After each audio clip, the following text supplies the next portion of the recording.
Lunar eclipse ये कब होता है? जब मून अर्थ के शैडो से पास होता है, मतलब सन अर्थ एंड मून एक लाइन में आ जाते हैं और मून अर्थ के जस्ट पीछे से पास होता है। ये वक्त ग्रहण का वक्त होता है और जब भी सूरज या चांद ग्रहण लगे तो मस्जिदों और घरों में नमाज पढ़ना चाहिए। सूरज ग्रहण, चंद्र ग्रहण यानी कि सोलार एक्लिप्स, लूनार एक्लिप्स, खुसूफ और कुसूफ। खुसूफ का मतलब है कि चांद की रोशनी या इसका बाज हिस्सा चला जाए। ऐसे ही कुसूफ का मतलब है कि सूरज की रोशनी या इसका बाज हिस्सा चला जाए, छिप जाए। सूरज और चांद ग्रहण ये अल्लाह की निशानियों में से दो निशानियां हैं जिनके जरिए अल्लाह ताला अपने बंदों को डराता है। कुसूफ और खुसूफ यानी कि ग्रहण की नमाज ये सुन्नत मुअक्कदा है और हर मुसलमान मर्द और औरत पर है। सफ़र और हिज्र दोनों हालतों में ये नमाज पढ़ सकते हैं। जब सूरज या चांद को ग्रहण लगे तो मस्जिदों और घरों में नमाज पढ़ना चाहिए और मस्जिदों में नमाज पढ़ना अफजल है। ये जैसे ज़लज़ले के कुछ असबाब हैं, बिजली गिरने के कुछ असबाब हैं, आतिश फ़िशा, पहाड़ों के फटने के कुछ सबब हैं। इसी तरह कुसूफ खुसूफ यानी कि ग्रहण लगने के भी कुछ असबाब हैं।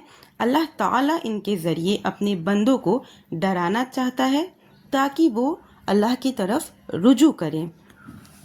अब मैं बताऊंगी ग्रहण की नमाज का क्या तरीका होता है। तो जब भी कुसूफ की नमाज हो, इसमें अजान और अकामत नहीं है, लेकिन अगर रात या दिन में कुसूफ हो जाए यानी ग्रहण लग जाए तो लोगों को नमाज के लिए इसी तरह पुकारा जाए, जमात से नमाज पढ़ने के लिए इकट्ठा हो जाओ। ऐसा एक मर्तबा या कई मर्तबा आप कह सकते हैं लोगों को बुलाने के लिए।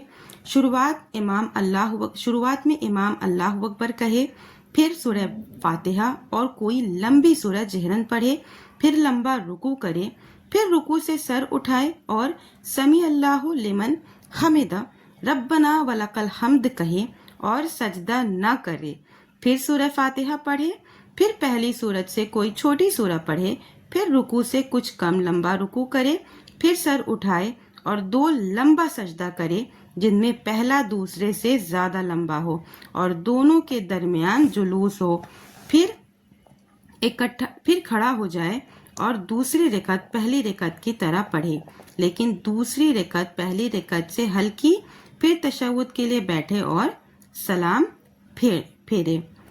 ग्रहण की नमाज में अगर हर रकात का पहला रुकू मिल गया तो गोया वो रकात मिल गई। अगर ग्रहण छूट जाए तो इसकी नमाज फौत होने के बाद इसकी कोई कज़ा नहीं है। तो वक्त जो होता है ग्रहण लगने के वक्त से इसके छूट जाने तक का वक्त होता है इसकी नमाज का। सुन्नत ये है कि इमाम इसके बाद खुतबा दे और लोगों को नसीहत करे और इनको इस अजीम हादसे के बारे में बताए ताकि इनका दिल नरम पड़ जाए। इनसे कसरत से दुआ और इस्तगफार करने के लिए कहे। हजरत आयशा रजी अल्लाह अन्हा कहती हैं कि रसूलुल्लाह सल्लल्लाहु अलैहि वसल्लम के ज़माने में सूरज ग्रहण हुआ।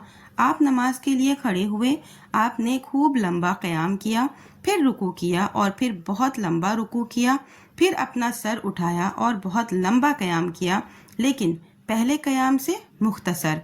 फिर आपने रुकू किया और बहुत लंबा रुकू किया, फिर पहले रुकू से कम, फिर सजदा किया, फिर आप खड़े हुए और लंबा क़याम किया, लेकिन पहले क़याम से कम। फिर आपने रुकू किया और लंबा रुकू किया, लेकिन पहले रुकू से कम। फिर आपने अपना सर उठाया और देर तक खड़े रहे, लेकिन पहले क़याम से कम। फिर आपने रुकू किया और देर तक रुकू किया, लेकिन पहले रुकू से कम। फिर सजदा किया, फिर नमाज से फारिग हुए तो सूरज साफ हो गया। फिर आपने खुतबा दिया, अल्लाह की हम्दो सना बयान की। फिर फरमाया, सूरज और चांद दोनों अल्लाह की निशानियां हैं, किसी की मौत और जिंदगी से इसमें ग्रहण नहीं लगता। बस जब तुम ग्रहण देखो तो तकबीर कहो, अल्लाह से दुआ करो, नमाज पढ़ो और खैरात करो। اے امت محمد صلی اللہ علیہ وسلم، دیکھو اللہ سے زیادہ کوئی غیرت والا نہیں، اس کو بڑی غیرت آتی ہے اگر اس کا بندہ یا بندی زنا کرے۔ اے امت محمد صلی اللہ علیہ وسلم، اللہ کی قسم اگر تم وہ جان لو جسے میں جانتا ہوں تو تم رو رہے زیادہ، ہنسو کم۔ کیا میں نے اپنی بات پہنچا دی؟ بخاری اور مسلم کی یہ حدیث تھی۔ اگر نماز کی حالت میں گہن ہٹ جائے تو نماز ہلکی کر دی جائے اور پوری نماز پڑھ لی جائے، لیکن اگر لوگ نماز پڑھ چکے ہوں اور گہن نہ چھٹا ہو تو کثرت سے دعا اور استغفار اور صدقہ کرے یہاں تک کہ گہن ختم ہو جائے۔ گہن بندہ کو توحید کی طرف لے جاتا ہے، اسے اللہ کی اطاعت پر آمادہ کرتا ہے، معاصی دور رہنے پر ابھارتا ہے، معاصی سے دور رہنے پر ابھارتا ہے اور دلوں میں اللہ کا خوف پیدا کرتا ہے۔ اللہ تعالیٰ فرماتا ہے سورہ اسراء میں، ہم تو لوگوں کو دھمکانے کے لیے ہی نشانیاں بھیجتے ہیں۔